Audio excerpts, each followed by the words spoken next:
ప్రేమ మైమరిపిస్తుంది. ప్రేమికులకు చుట్టూ ఎవరున్నా కనిపించరు. పార్కులైనా రోడ్లైనా ఖాళీగానే కనిపిస్తాయి. ఈ ప్రపంచం తమదేనని, ఇందులో తామిద్దరమే ఉన్నామని భ్రమపడుతూ ఉంటారు. స్వేచ్ఛను కోరుకుంటూ సరిహద్దులు దాటుకుంటూ ఎక్కడికెక్కడికో వెళ్లిపోతారు.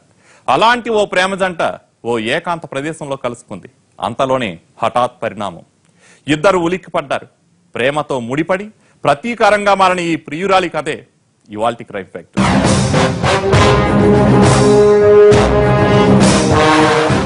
తెలిసిన వాళ్ళైనా తెలియని వాళ్ళైనా చుట్టూ జనం ఉంటూ ఉంటే అదో ధైర్యం. అదే నిర్జన ప్రదేశం అయితే ఏ క్షణంలో ఏమైనా జరగచ్చు. అలాంటి చోటికి వెళ్లిన ప్రేమ జంటకు షాక్ ఇచ్చింది ఎవరు? అక్కడ ఏమైంది?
నిర్జన ప్రదేశం. ఆ ప్రదేశంలో ఓ శవం.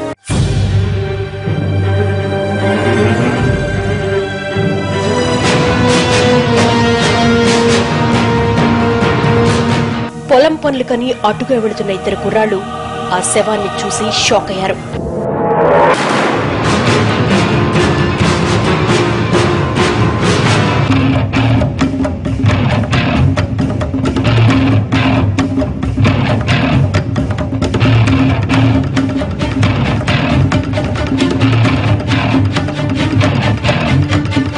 భయంతో పరిగెత్తికెళ్లి ఒక అతనికి చెప్పారు. అతను పోలీసులకు ఫోన్ చేశాడు.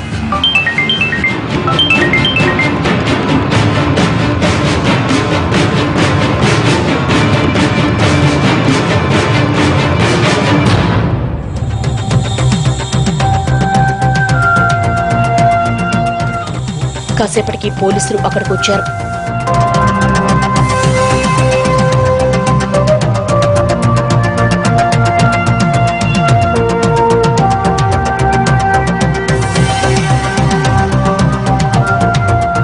ఎస్ఐ శవాన్ని పరీక్షించాడు.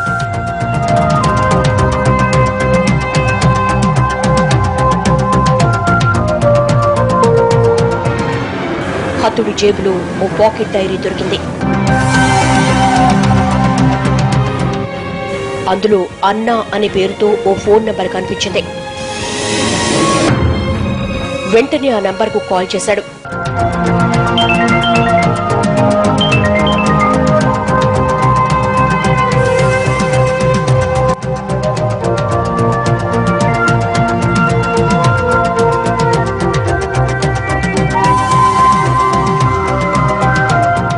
హలో, ఎవరండి అనగానే ఎస్ఐ విషయం చెప్పాడు.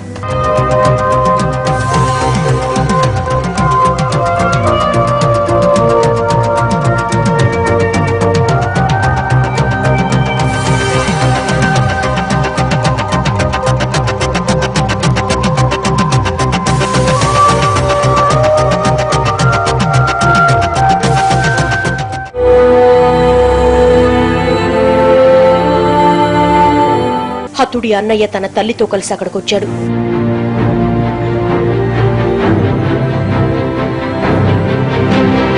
తల్లి బోరున విలిపించింది.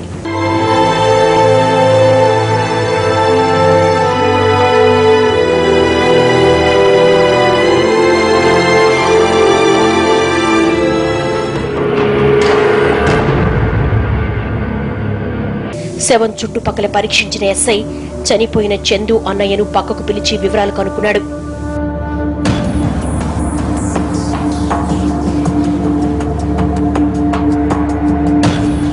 ఇది నీ తమ్ముడిదేనా అని అడిగాడు. లేదు సార్, మా తమ్ముడికి బైకులేమీ లేవు అన్నాడు రాజశేఖర్. అవసరమైతే మీరు స్టేషన్కి రావాల్సి ఉంటుంది అని చెప్పి ఎస్ఐ శవాన్ని పోస్టు మార్టంకు పంపించి బైక్ను స్వాధీనం చేసుకున్నాడు.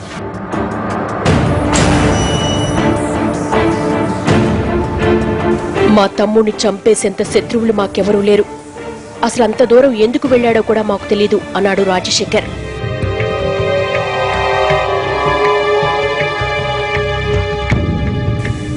చంపింది ఎవరై ఉంటారా అని ఆలోచించసాగాడు ఎస్ఐ. చందుకు ఫ్రెండ్స్ ఎవరైనా ఉన్నారా అని ఎంక్వైరీ చేశాడు. వాడితో అంతలా తిరిగే ఫ్రెండ్స్ ఎవరూ లేరన్నాడు రాజశేఖర్.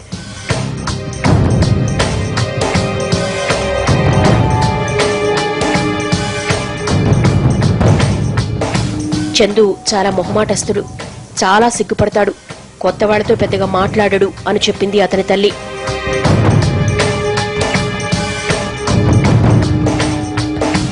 అవసరమైతే మళ్లీ పిలుస్తానని చెప్పి వాళ్ళని పంపించేశాడు ఎస్ఐ.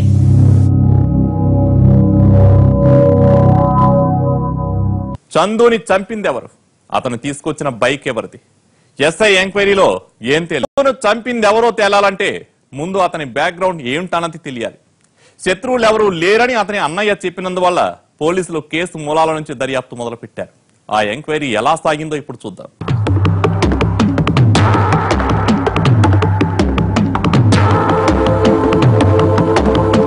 చందుకు 21 సంవత్సరాలు. తాపీ పనికి వెళ్లేవాడు అని అతని అన్నయ్య రాజశేఖర్ చెప్పడంతో అతను పనిచేసే చోట ఎవరైనా శత్రువులున్నారా అని ఆరా తీశాడు ఎస్ఐ.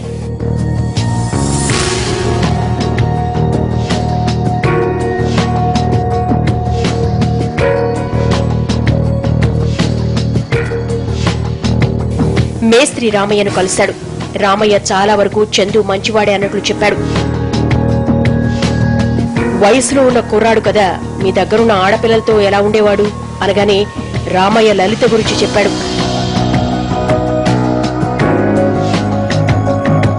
ఏదో క్లూ దొరికిందన్నట్లు ఎస్ఐ అక్కడి నుంచి బయలుదేరాడు.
ఎస్ఐ లలిత భయాన్ని గమనించి, నీకేం భయం లేదు, మీ మేస్త్రి రామయ్య అంతా చెప్పాడు అంటూ చందు గురించి చెప్పమన్నాడు.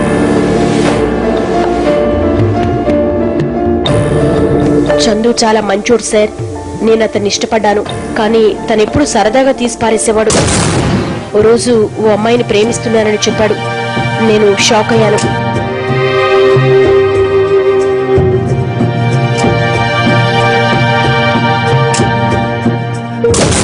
అప్పటినుంచి తాపీ పనికి వెళ్లడమే మానేశాను. ఎందుకంటే నేను ఆ పని చేసేదే చందుతో రోజంతా కలిసి ఉండొచ్చని చెప్పింది లలిత. ఎస్ఐ ఆశ్చర్యంగా, చందు ఓ అమ్మాయిని ప్రేమించాడా? ఎవరా అమ్మాయి అంటూ ఆత్రంగా అడిగాడు. ఆమె ఎవరో నాకు తెలియదు సార్ అని చెప్పింది.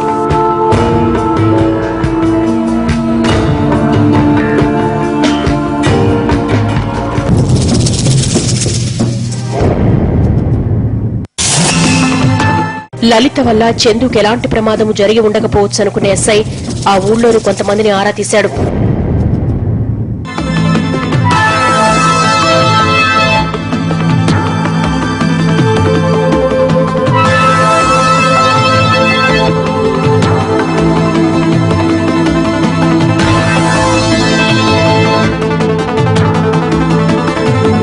ఏ ఆధారం దొరకలేదు.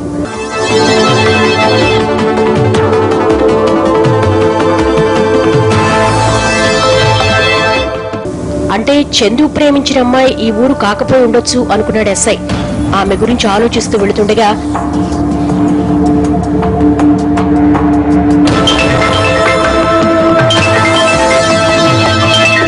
స్టేషన్ నుంచి కానిస్టేబుల్ ఫోన్ చేసి, సార్, చందు శవం ఉన్న చోట దొరికిన బైక్ కోసం ఒకడు వచ్చాడు సార్ అని చెప్పాడు. అతన్ని అక్కడే ఉండమను, నేను వస్తున్నా అంటూ ఎస్ఐ స్టేషన్ కు బయలుదేరాడు.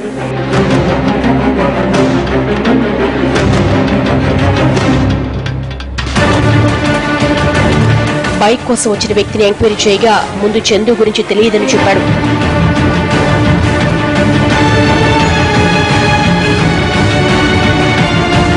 కానీ ఎస్ఐ గద్దించి అడగడంతో అసలు విషయం బయటపెట్టాడు.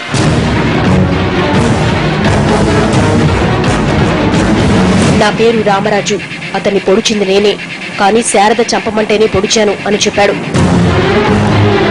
శారదెవరు అంటూ వివరాలు తెలుసుకుని వెంటనే ఆమె దగ్గరకు వెళ్లాడు ఎస్ఐ.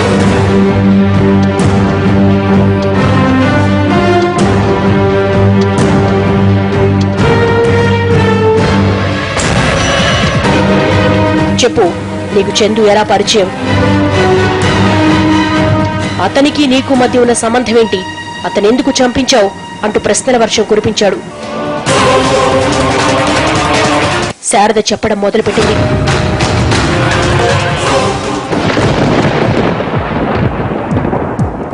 మా ఇల్లు కన్స్ట్రక్షన్ జరుగుతున్నప్పుడు నేను రోజు నీళ్లు కొట్టడానికి వెళ్లేదాన్ని. చందు కూడా అక్కడికి పనికొచ్చేవాడు. నేను నీళ్లు కొడుతూ అతన్నే చూసేదాన్ని. అతని అమాయకమైన మొహం చూసే కొద్దీ చూడాలనిపించేది.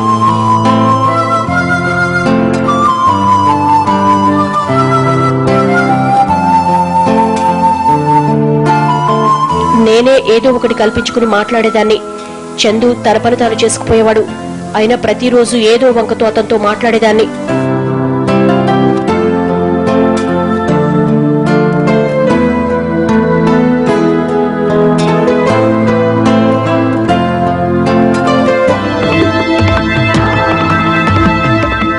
ఓ రోజు అందరికంటే ముందే వచ్చి తన పని చేసుకుంటున్నాడు.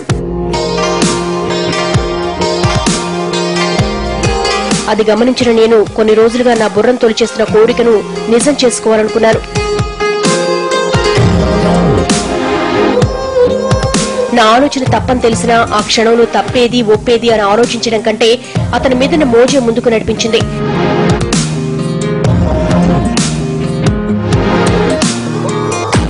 శారదే కక్ష కట్టి చందును చంపించిందా? మంచిదే. ప్రేమ మైకమే ప్రమాదకరమైనది. అది ఎన్ని తప్పులనైనా చేయించగలదు. మరి చందు శారదల విషయంలో ఎక్కడ తేడా వచ్చింది? ప్రాణం కోల్పోయేంత తప్పు అతను ఏం చేశాడు? చందు అంటూ ఏదో పనున్నట్లు లోపలికి పిలిచాను.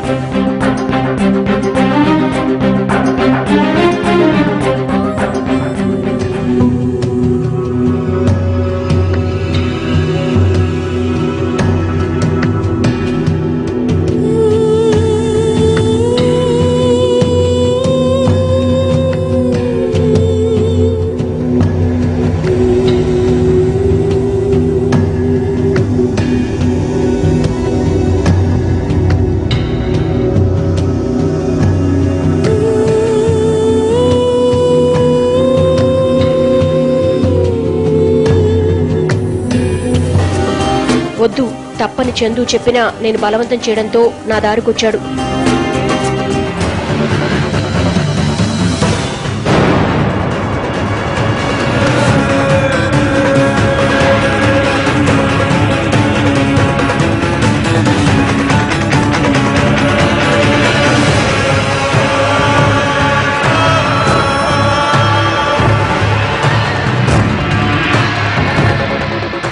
క్షణాల్లో ఏం జరిగిందో తలుచుకుంటే ఒళ్ళు గగురు పొడిచింది. కానీ ఆ తర్వాత కూడా తరచూ కలుస్తూ ఉండేవాళ్ళం.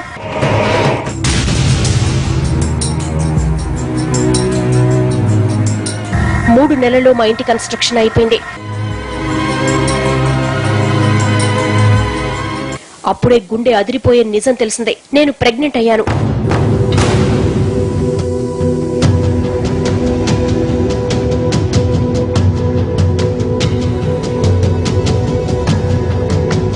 అది తెలియని మా అమ్మా నాన్న నాకు పెళ్లి సంబంధాలు చూడసాగారు.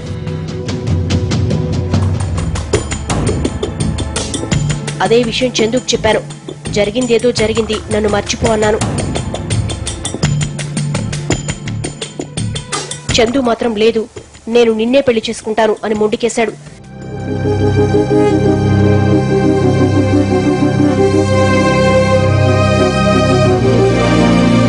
నేనెంత చెప్పినా వినలేదు.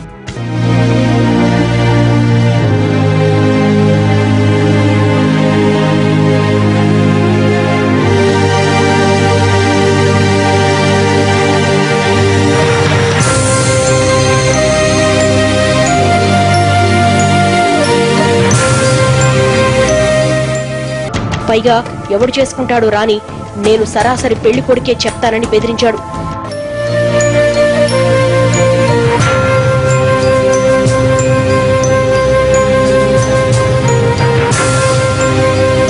నాకు భయం వేసింది.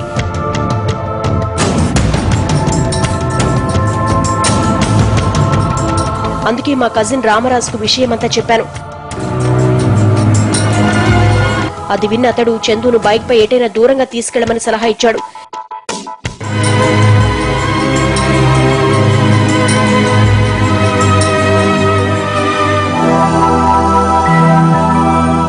నేను అలాగే చేయించాను.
ఏదో బెదిరించి వదిలేస్తాడనుకున్నాను, కానీ చంపేస్తాడని ఊహించలేదు.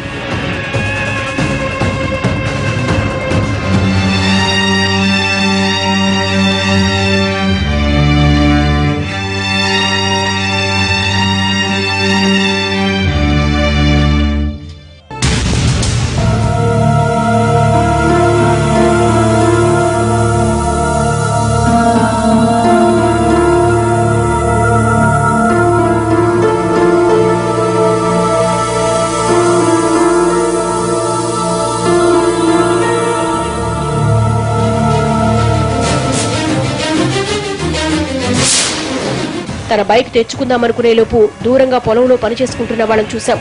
వాళ్ళెక్కడ చూస్తారోనని బైక్ కూడా అక్కడే వదిలేసి వచ్చాం.